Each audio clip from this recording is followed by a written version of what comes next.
on va commencer. Donc bonjour à tous et à toutes. Donc c'est le premier webinaire proposé par Comptalise. Donc en deux mots, qu'est-ce que c'est Comptalise? Comptalise, c'est un cabinet d'expertise comptable en ligne.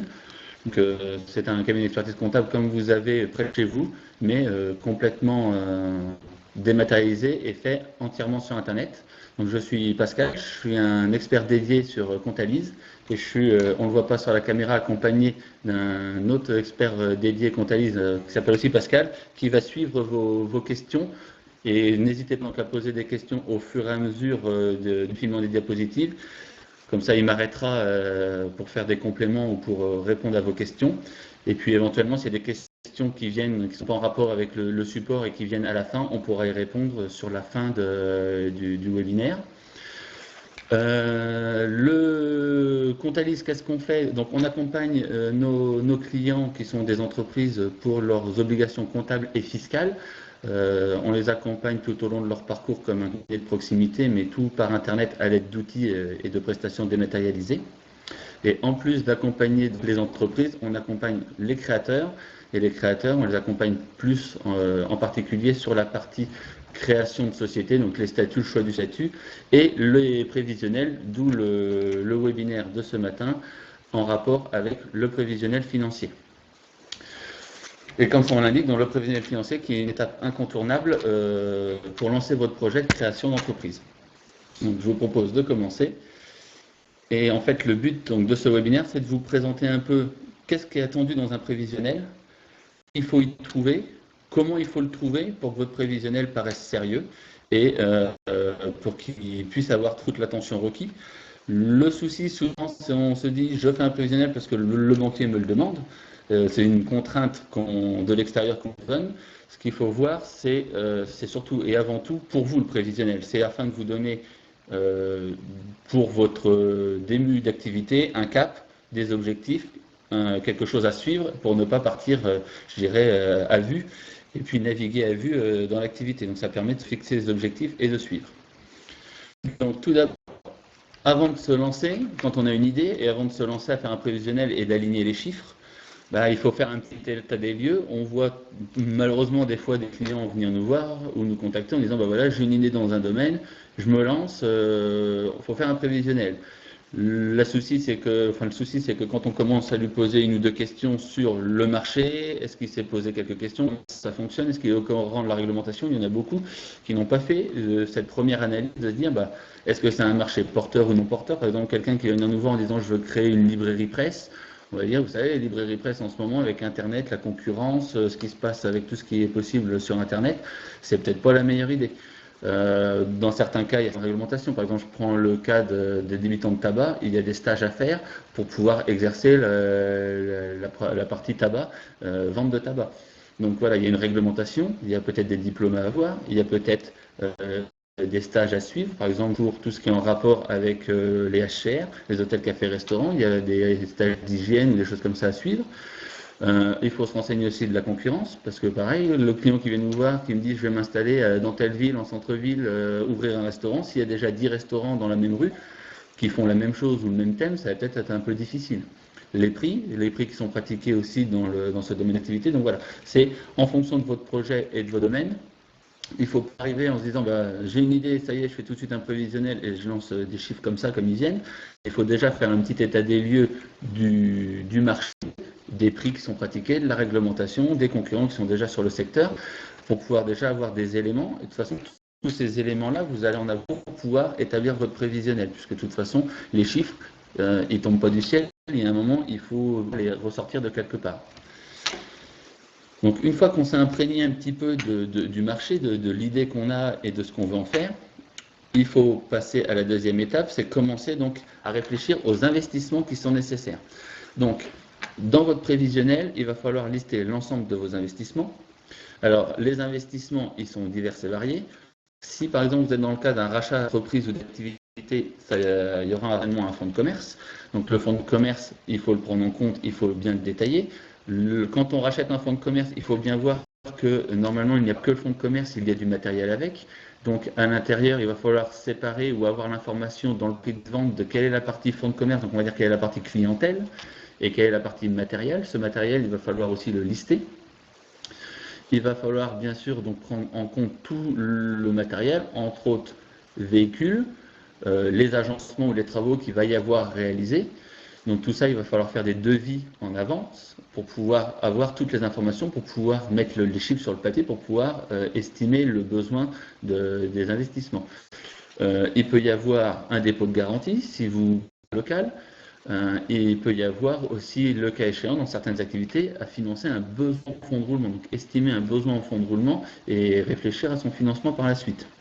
Donc voilà, la première chose, c'est surtout bien détailler l'ensemble des investissements, ne pas sortir des chiffres du chapeau, donc c'est-à-dire des fois demander des devis auprès d'artisans, aller chercher des prix par exemple de véhicules, s'il y a un véhicule à acheter, à incorporer dans l'activité, auprès de négociants en biens d'occasion, auprès d'un garage ou d'un concessionnaire. Donc il faut aller chercher toutes ces informations-là pour pouvoir estimer les investissements de la façon la plus juste possible. Le but aussi étant que pour chacun des investissements, il va falloir réfléchir si c'est soumis à TVA ou non, parce que bien sûr, si c'est des biens qui sont soumis à TVA, il va falloir financer par la suite la partie TVA. Bien que le coût dans le bilan ou dans le suivi prévisionnel, ça sera du hors-taxe, il y a bien un moment, il faut payer la TVA, même si on se la fait rembourser par la suite.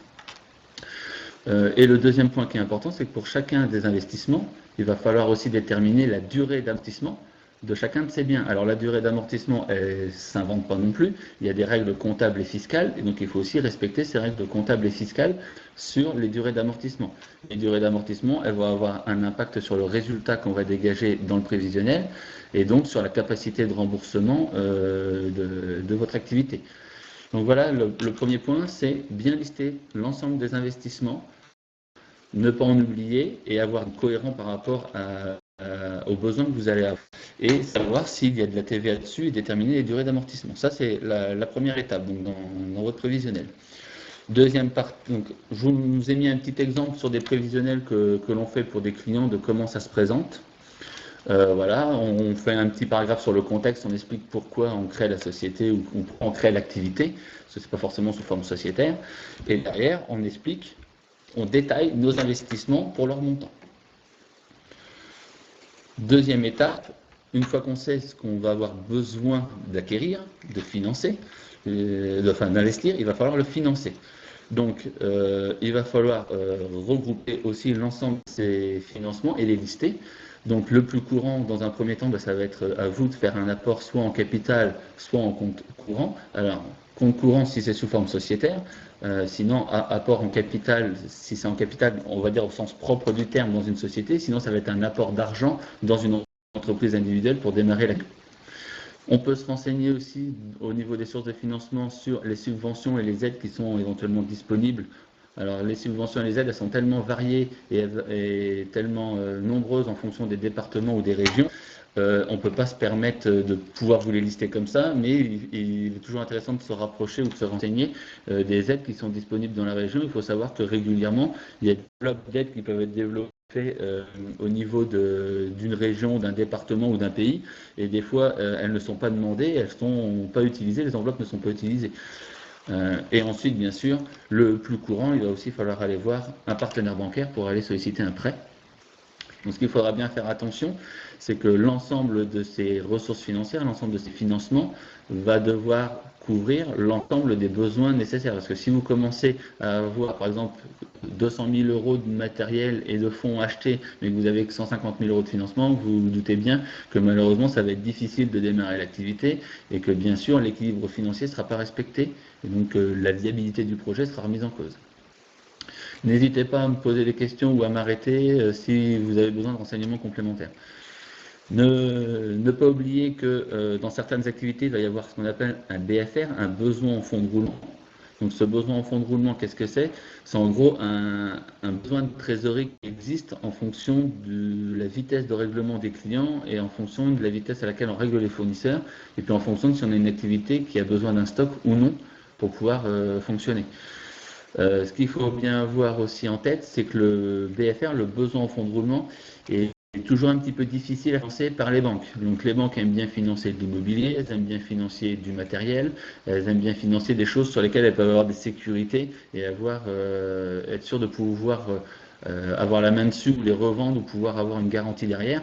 Du besoin au fonds de roulement, c'est-à-dire donc du stock ou un décalage de trésorerie, comme ils ne peuvent pas vraiment avoir de garantie derrière, c'est toujours un petit peu difficile d'obtenir ce financement. Alors une question là entre la différence entre le BFR et la trésorerie, le besoin en fonds de roulement, ce qu'il faut voir, c'est que c'est un décalage dans le temps. C'est mon client me paye à 60 jours. Et par exemple, moi, je vais payer mes fournisseurs à 30 jours, je vais payer mes salariés tout de suite, je vais sortir donc de l'argent plus vite qu'il ne rentre. Mais donc, ça, si on raisonne que client-fournisseur, il y a un impact directement sur la trésorerie, mais ce qu'il faut voir, c'est qu'il y a un stock aussi. Le stock, voilà, on peut avoir à sortir l'argent ici en avance. Donc, il y a quand même un lien entre BFR et trésorerie, mais ce n'est pas deux choses identiques. On peut très bien avoir un instant T de la trésorerie sur le compte bancaire, mais tout en ayant un besoin en fonds de roulement, où on peut tout à fait avoir un très gros besoin en fonds de roulement, mais ne pas manquer de trésorerie si par exemple on a des ressources stables qui permettent de couvrir ce besoin de fonds de roulement. Donc ça, on va le voir après, c'est dans quelques ratios, dans quelques informations qu'on donne. Le support n'est pas partagé, vous ne voyez pas le support ?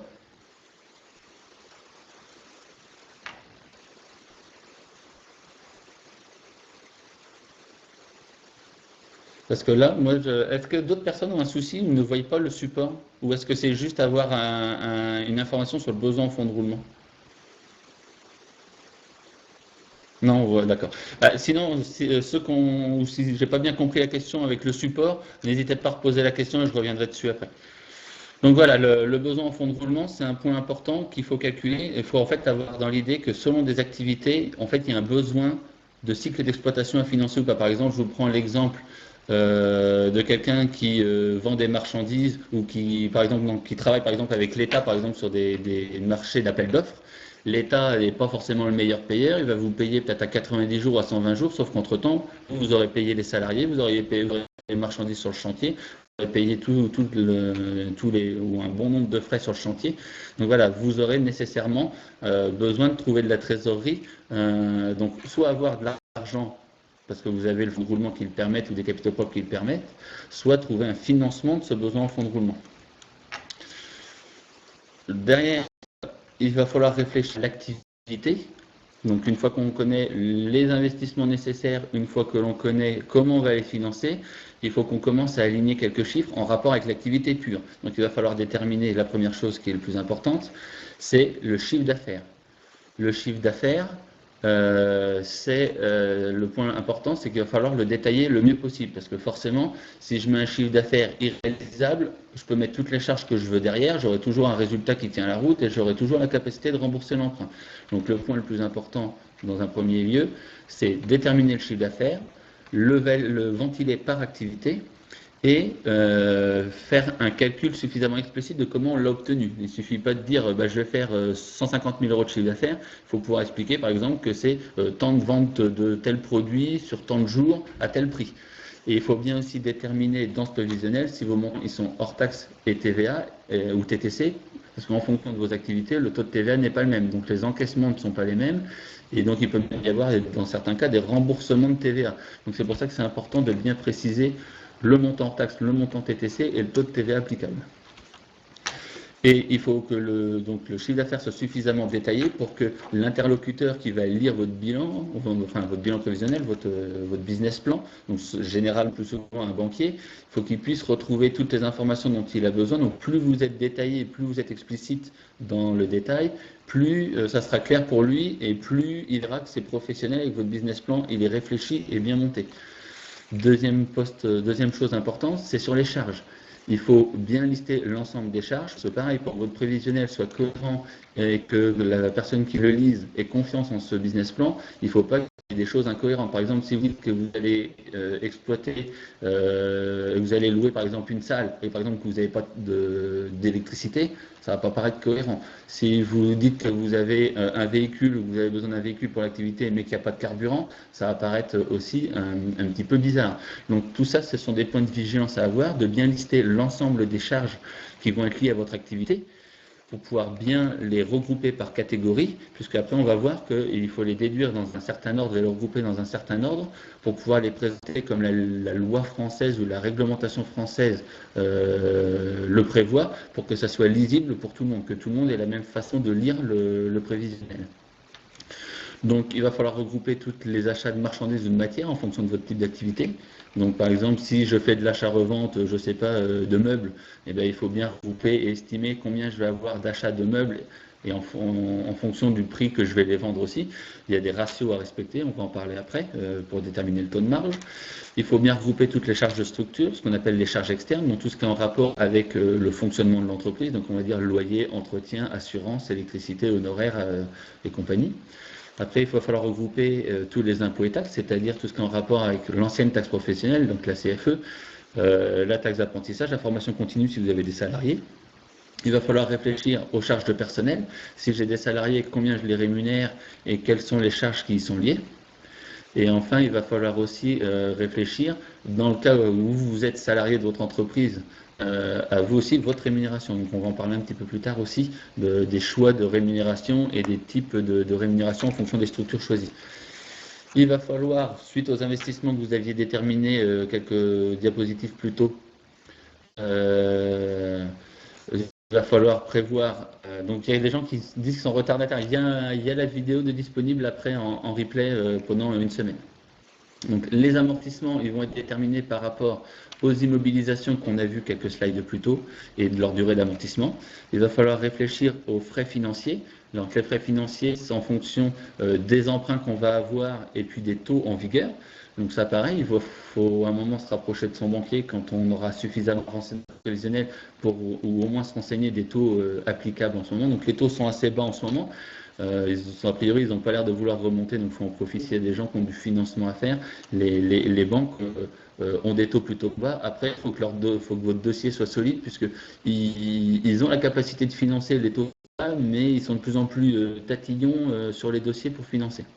Et puis dans certains cas, il ne faudra pas oublier, si vous avez choisi une forme sociétaire ou un type d'exercice soumis à impôt sociétaire, calculer l'impôt société et à le déduire dans les charges.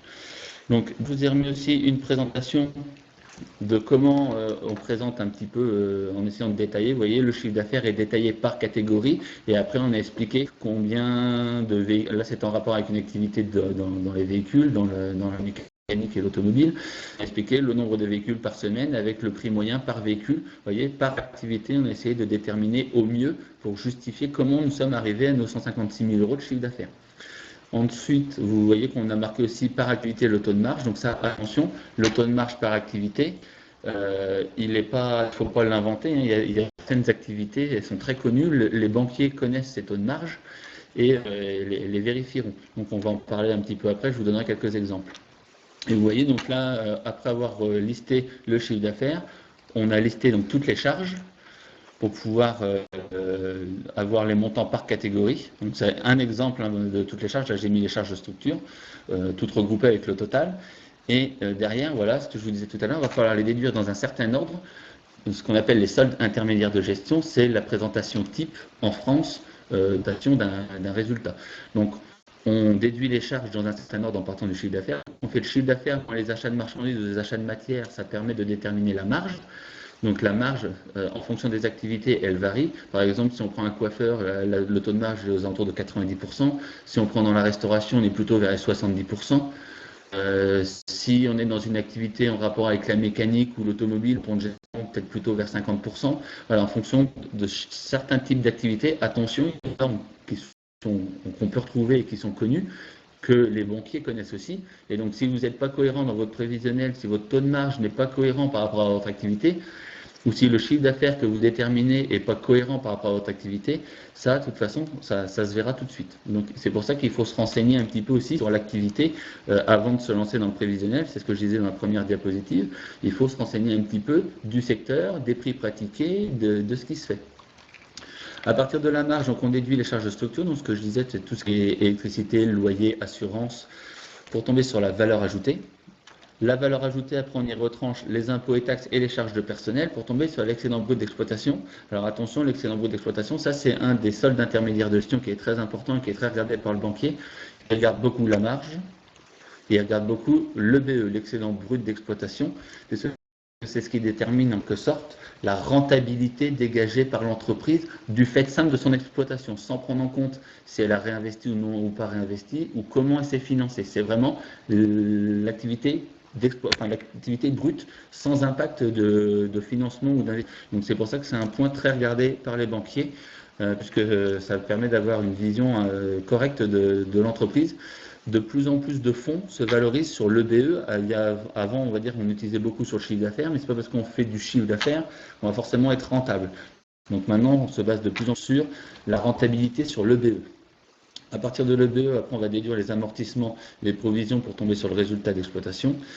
Résultat d'exploitation moins frais financiers et le résultat courant. Et résultat courant moins impôt société, on va retomber sur le résultat net. Bon, là, c'est un peu moins important. Bon, le résultat net est important quand même, bien sûr. Le but étant d'être positif tout le long des soldes intermédiaires de gestion, parce que si vous arrivez avec un résultat net négatif, il y a des chances qu'en termes de financement ou en termes de capacité de remboursement, on soit un peu juste. Alors, le point important, une fois qu'on a déterminé les soldes intermédiaires de gestion et qu'on a bien déduit et présenté comme il le faut, c'est de calculer ce qu'on appelle la CAF, la capacité d'autofinancement. Donc cette capacité d'autofinancement, pour faire simple dans les prévisionnels, c'est votre résultat comptable plus vos amortissements. En gros, c'est votre résultat comptable plus les charges qui ne sont pas décaissées, puisque les amortissements, on va dire, c'est une charge, ce qu'on appelle calculée, c'est un peu technique, mais en fait, elle vient des résultats. Et la corrélation, c'est un remboursement d'emprunt où le capital de l'emprunt n'est pas une charge pour l'entreprise, c'est que les intérêts qui sont une charge.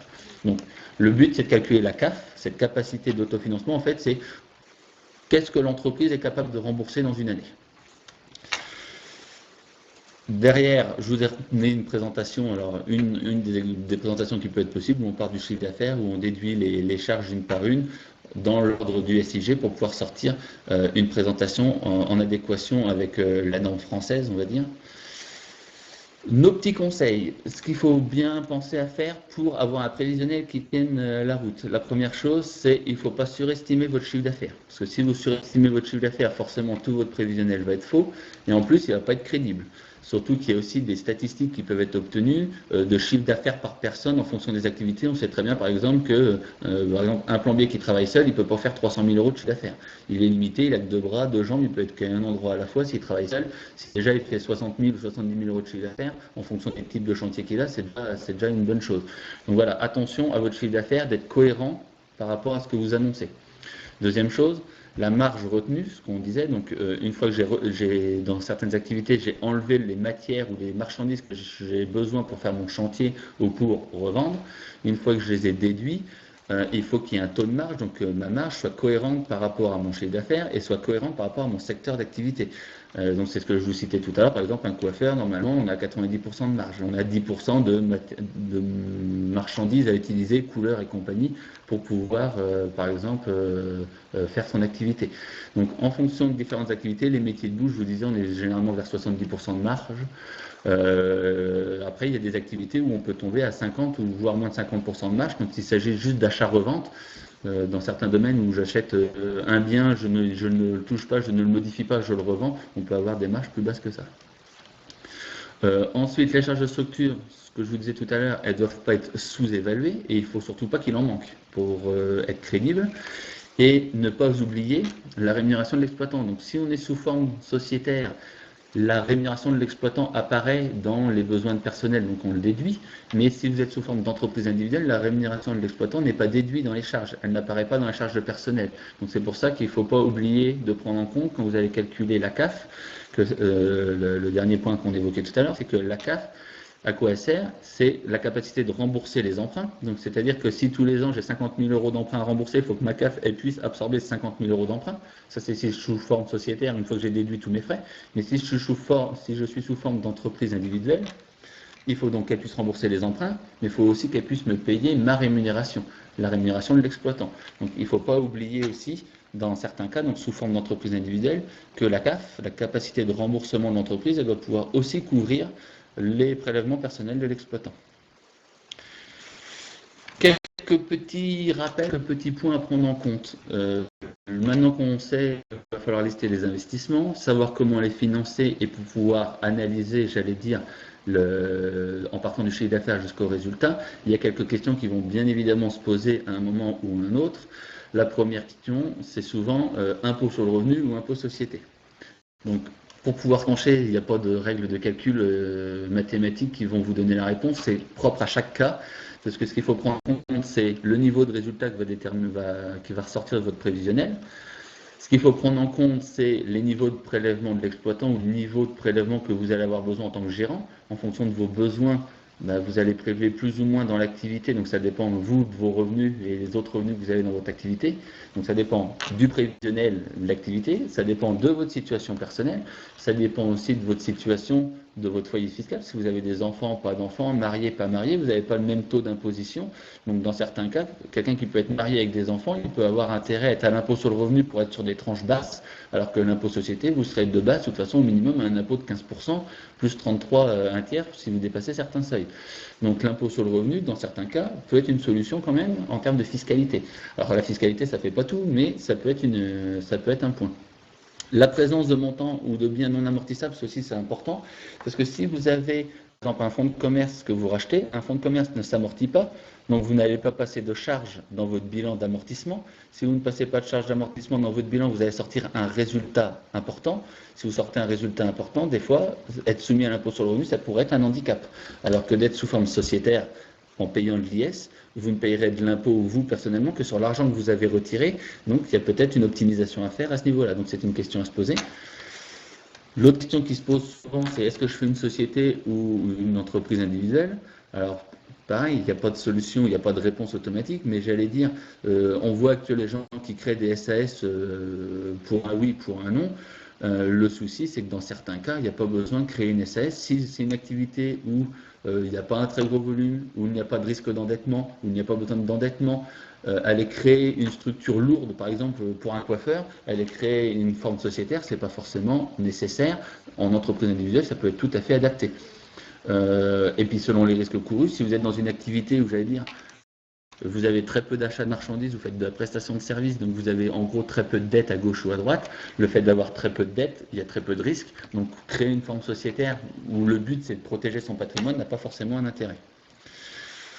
La question travailleur TNS, dans la plupart des cas, si vous êtes en entreprise individuelle ou en société SARL à gérance prioritaire, vous serez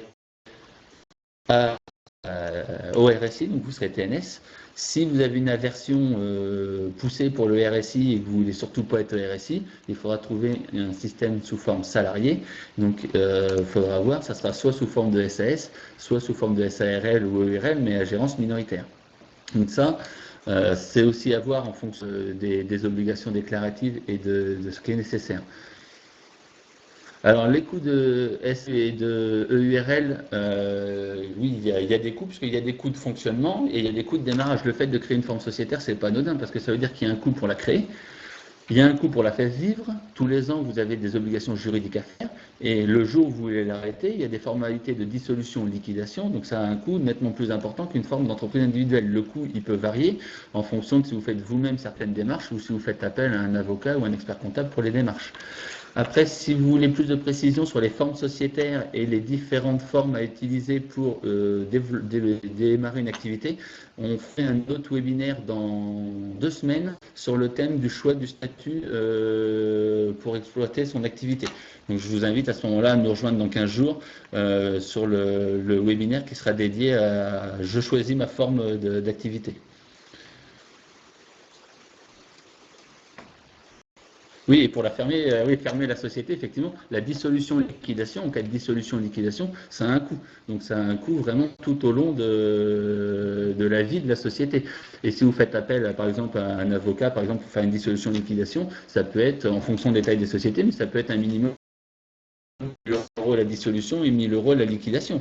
Donc c'est effectivement un coût à prendre en compte, et il ne faut pas, pour n'importe quelle activité, se lancer sous forme de société. Ensuite, les autres questions qu'il ne faudra pas perdre à l'esprit, c'est en fonction de quelle date de clôture je vais choisir, en mon niveau de stock et de mon volume d'activité.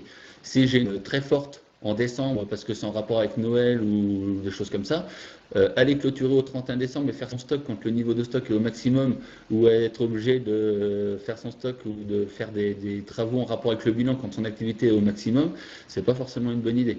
Il faut choisir peut-être une autre date de clôture. Par exemple, si vous êtes en rapport avec les enfants ou les cantines scolaires ou des choses comme ça, il faut peut-être choisir juillet-août pour être sur les périodes de grandes vacances, pour éviter d'avoir trop de stock ou des problèmes comme cela. L'autre question ou interrogation qu'il faut se poser pour prévisionner comme sociétaire, c'est est-ce que j'apporte l'argent sous forme de capital ou de compte courant? Ce qu'il faut voir, c'est que le capital, il faut bien avoir dans l'idée que cette somme que vous apportez en capital, elle est bloquée dans la structure. C'est-à-dire que vous ne la reverrez pas tout de suite. Vous la reverrez le jour où vous revendez l'entreprise ou le jour où vous la fermez, ou éventuellement vous faites une réduction de capital, mais quelque chose qu'on voit très rarement. Donc il faut se poser la question, est-ce qu'il n'y a pas une partie que j'apporte en compte courant et je ne bloque pas tout en capital? Parce que le courant, c'est plutôt un prêt que je fais à l'entreprise et que celle-ci me remboursera une fois qu'elle pourra le faire. Par contre, il ne faut pas tomber non plus aussi dans l'excès et tout mettre en compte courant et faire une société au capital de 1 euro, parce que le problème de la société au capital de 1 euro, c'est la crédibilité. Si dans votre projet, vous y croyez pour y mettre qu'un seul euro, n'attendez pas que le banquier vienne y mettre 100 000 euros si vous y mettez que 1 000 euros ou 1 euro dans le capital. Donc voilà, il faut être cohérent aussi entre la répartition capital et compte courant, mais il ne faut pas tomber non plus dans le travers de tout mettre en capital et de bloquer toute cette somme. Ensuite, il y a des optimisations qui sont possibles en fonction des formes d'activité que vous aurez. Salaire ou dividende, donc ça c'est sous forme sociétaire. Donc dans la SARL, la question maintenant se pose un petit peu moins à cause de la réforme qu'il y a eu il y a 2 ans, 3 ans, mais cette question se pose encore sous forme de SAS par exemple. Donc ça, tout ça, ce sont des questions qui ne sont pas liées directement à l'entreprise, mais qui peuvent avoir lié à la fiscalité ou aux formes juridiques, aux obligations juridiques qui sont autour et qu'il ne faut pas perdre de vue. Et puis, petit conseil, les petits ratios contrôlés ou les informations un peu à avoir en tête quand vous faites votre business plan, essayez d'avoir un endettement qui ne dépasse pas 5 années de BE, parce que le banquier va dire, voilà, déjà 5 années d'exploitation pour rembourser l'emprunt, c'est déjà pas mal. Vérifiez que votre endettement auprès des banques ou auprès de tiers, ça fait pas des fonds propres globaux que vous apportez dans le projet. Il faut faire attention que votre CAF donc rembourse bien le capital des emprunts tous les ans et éventuellement le prélèvement de l'exploitant si vous êtes en forme d'entreprise individuelle. Et ne pas oublier que le fonds de roulement doit être supérieur aux besoins en fonds de roulement. Donc ça veut dire en gros vos ressources stables permettent de couvrir non seulement vos besoins stables, mais aussi une partie de votre activité. Parce que sinon, effectivement, en termes de trésorerie, vous serez un petit peu juste. Voilà ce qu'on pouvait dire en une demi-heure, donc j'ai dépassé 2 minutes, mais voilà ce qu'on pouvait dire en une demi-heure sur le prévisionnel.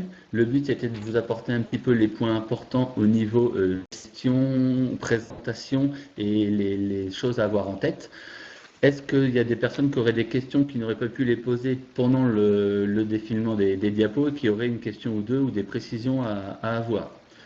Pendant qu'il y en a éventuellement un ou deux qui posent des questions, je vous rappelle ce que je vous disais tout à l'heure, c'est que on a soulevé la question de la forme d'exploitation juridique de l'entreprise. Le 28 juin, donc on fait un autre webinaire par rapport à cette question de entreprise individuelle, SARL, SAS, société, toutes ces questions-là. Et donc je vous invite éventuellement à nous rejoindre dans 15 jours pour répondre à cette question-là qui viendra compléter vos besoins par rapport au prévisionnel. On a pas mal d'informations aussi sur notre site. Le site il est marqué en bas, c'est www.contalis.fr si vous voulez aller voir. Et sur le site, vous pouvez nous contacter, nous envoyer des mails si vous avez des questions par rapport à nos prestations et par rapport à notre travail. A priori, il n'y a pas de questions, donc je vais pouvoir vous laisser. Et puis, je vous dis, donc la vidéo est disponible en replay pendant 7 jours et vous devez pouvoir aussi obtenir le support si vous en avez besoin. Je vous souhaite donc une bonne journée et éventuellement à dans 15 jours pour ceux qui voudraient nous rejoindre. Je vois qu'il y a quelqu'un qui tape un mot. Merci. Si l'intervention a été claire et que tout le monde a pu suivre, c'est l'essentiel. Et puis, je vous invite à nous rejoindre dans 15 jours pour une autre présentation. Bonne journée à tous. Bonne semaine. Au revoir.